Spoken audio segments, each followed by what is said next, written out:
Chapter 8. Outsider's Offer. The next day, Ansel calls a tribal meeting. As we gather in the central clearing, I can feel the tension crackling in the air like static before a storm. Ansel stands at the center, his normally jovial face etched with worry lines. "My people," he begins, his voice carrying across the hushed crowd.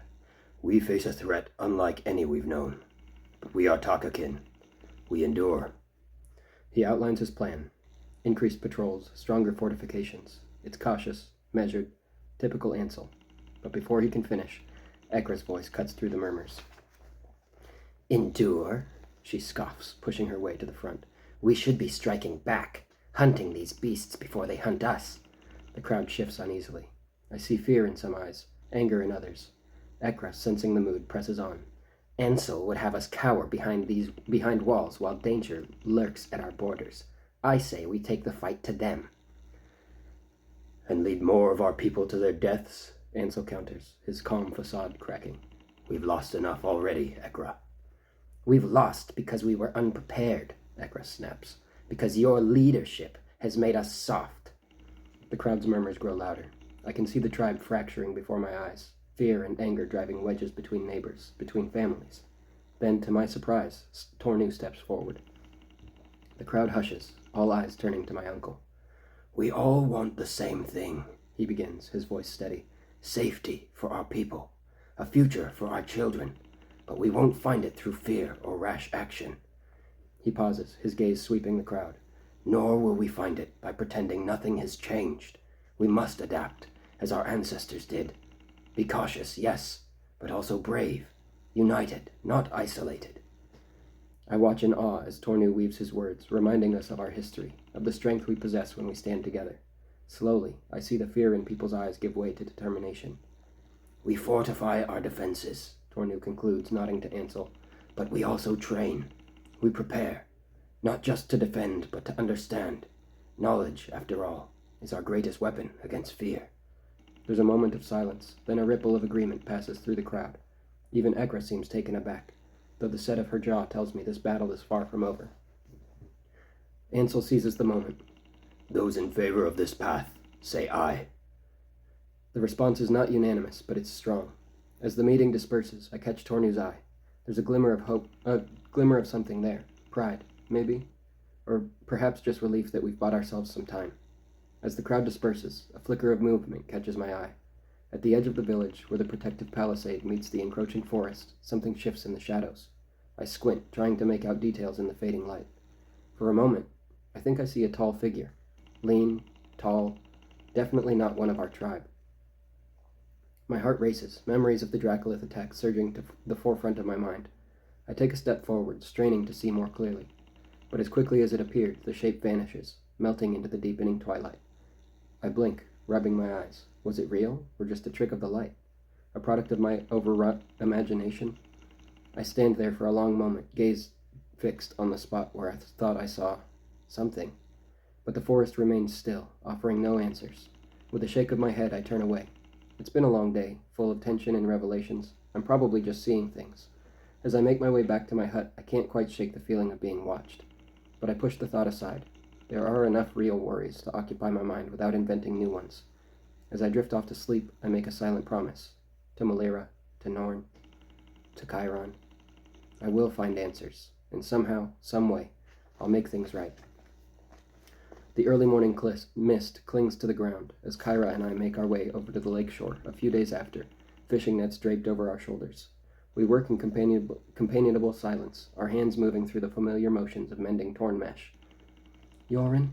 Kyra's voice is soft, almost lost in the gentle lapping of the waves against the shore. I look up, surprised by the uncertainty in her tone. "Yeah?" She hesitates, her fingers twisting in the netting. Do you ever worry about forgetting?" "Forgetting what?" I ask, though a part of me already knows. Kyra swallows hard, her eyes fixed on the task before her. "The little things. About Chiron. Like the sound of his laugh." The words pierce my heart like a well-aimed spear. I think of my own parents, their faces blurred by time, their voices lost to memory. "Kyra, It's stupid, I know," she rushes on, as if afraid I'll judge her. "But sometimes, when I try to remember, it's like there's this fog, and I'm so scared that one day I'll wake up and it'll be gone, that I won't be able to hear it in my head anymore. I set down my portion of the net, moving closer to her. It's not stupid, I say softly. Not at all.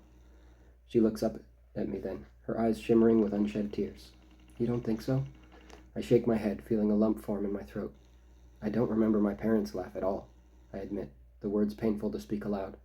Sometimes I think I do, but then I realize I'm just imagining what they might have sounded like.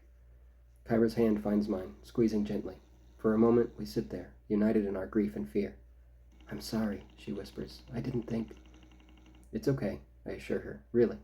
And Kyra, you won't forget. I won't let you. She tilts her head, confusion clear on her face. How can you promise that? I manage a small smile.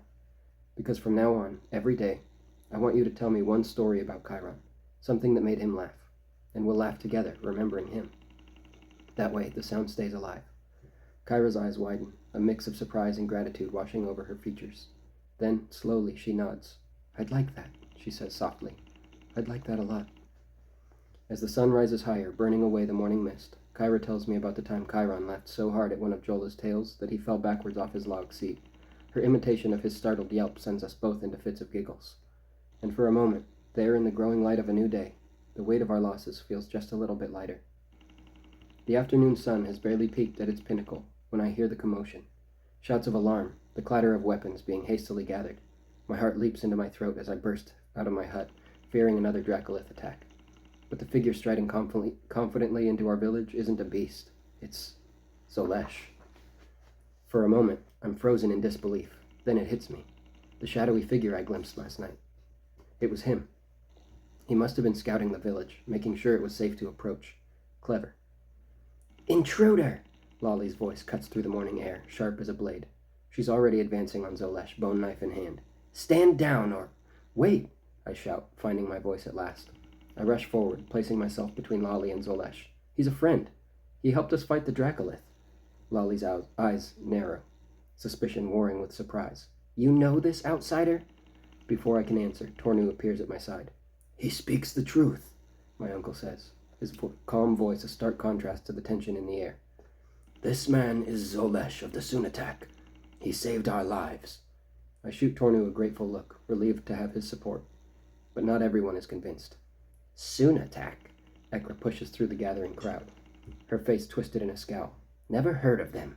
How do we know he's not a spy, or worse? Zolesh, to his credit, remains calm in the face of Ekra's hostility. We begin to talk, same as you, he says, his accent thick but his words clear. My come in peace. My come to learn from you. But my been seeing you needing more than my come now to offer help. Help? Lolly scoffs. We are just fine on our own. We don't need help from... She's cut off as Zolesh moves, faster than I thought possible. In one fluid motion, he disarms Lolly, sending her knife spinning away, his own drawn and at her throat. Before anyone can react, he's returned to his original position, hands raised in a gesture of peace. Coulda harm you, he says softly. My not. That not proof enough of my intentions? A murmur runs through the crowd. I can see the shift in their expressions, fear giving way to awe, suspicion to curiosity. Even Ansel looks impressed. Perhaps, our chief says carefully, we should hear what our cousin has to say. As Zolesh begins to speak of shared ancestry and mutual protection, I can't help but feel a surge of excitement. This is it, a chance to learn, to grow, to become strong enough to truly protect our people. But a sideways glance shows me Lolly's face, dark with anger, and something that looks almost like betrayal. And beyond her, Ekra watches with narrowed eyes, her lips moving in what might be a prayer, or a curse. As the initial shock of Zolesh's arrival subsides, I watch Ansel step forward, his face a mask of careful neutrality. You speak of offering help, Zolesh of the Sunatak. What exactly do you propose? Zolesh's eyes gleam with an intensity that makes my heart race. My seen how you folk fight Dracolith. Not good, tall. I wince, remembering our desperate struggle against the beast. He's not wrong, but hearing it laid bare like this stings. Our methods have kept us alive for generations, Ansel counters, a hint of pride in his voice.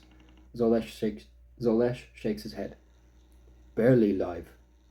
1-2 Dracolith wipe out your entire village. My seen it with my own eyes. The crowd murmurs uneasily. I feel a chill run down my spine, remembering how close we came to death. Lolly's face is thunderous, but even she can't deny the truth in Zolesh's words. And your people have a better way? Ansel asks, skepticism clear in his voice. We hunt Draklith, Zolesh says simply. Have for generations. Our methods work. At what cost? Ekra's voice cuts through the crowd. I've heard stories of the brutality of other tribes. How many of your young die in training? I watch Zolesh's face carefully, my stomach churning. Is this the price of strength? How many lives are we willing to sacrifice? Zolesh meets Ekra's gaze unflinchingly. Some die, yeah, but more live. More survive Draklith tax. More protect them kin. The words hang heavy in the air. I can see the conflict on Ansel's face, the weight of responsibility clear in the set of his shoulders.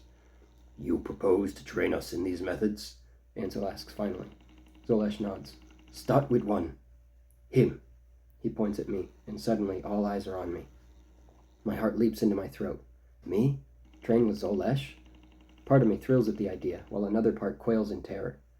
Absolutely not, Lolly's voice rings out. You can't seriously be considering letting this outsider train one of our own.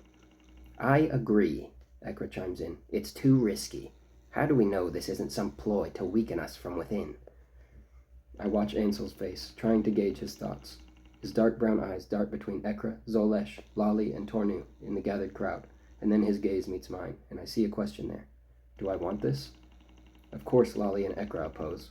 Not only would they never trust an outsider, they wouldn't want me potentially being able to actually handle myself. Especially not Lolly. Taking a deep breath, I step forward. I'll do it, I say, my voice steadier than I feel. If Chief Ansel agrees, I'll train with Zolesh. A hush falls over the crowd.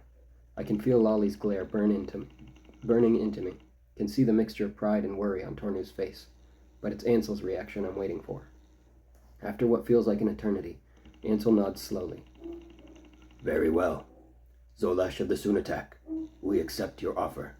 You will train Yorin in your methods. If we find them effective and acceptable, we will consider extending the training to others. Ansel, you can't be serious, Ekra protests. This is madness. But Ansel raises a hand, silencing her. The decision is made. Yorin has volunteered, and as chief, I approve. This is our best chance to strengthen our defenses against the Dracoliths. As the crowd begins to disperse, some muttering in approval, others in concern, I catch Zolesh's eye. There's that glimmer again, of mischief, of shared secrets. But now I see something else too. Determination. Purpose. Ready for your first lesson, cousin? He asks me with a grin.